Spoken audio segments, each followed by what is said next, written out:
Заедно с членовите от Младинската канцелария при Средното общинско училище Јане Сандански покренавме иницијатива за едно скромно, но доста ефективно одбележување на 16 октомври като Светски ден на храната.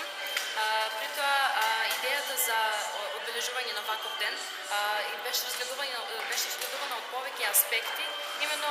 предлагавме да се одбележи со цел да се покаже гладта што владее во светот или пак решение за дали во иднина ќе има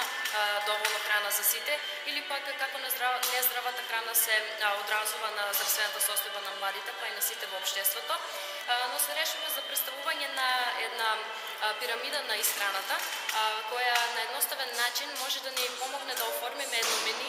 преку кое ќе ги задоволуваме потребите за сите психофизички напори што ги вложуваме во текот на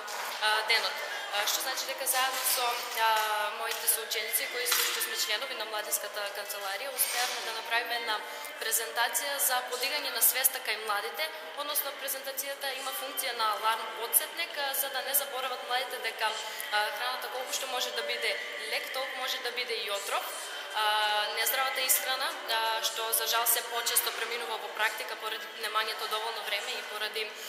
брзото темпо на живење, за жал се одразува лошо на здравствената состојба, а и тука младите доаѓаат во судири со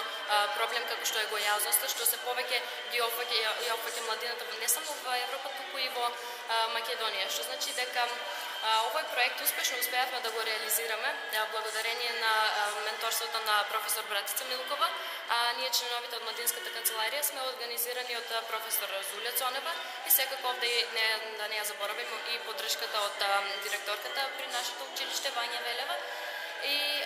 сето тоа резултираше со една презентација што се надевам дека до некаде ќе ја подигне свеста на нашите соученици, па и на сите во едно наше општество.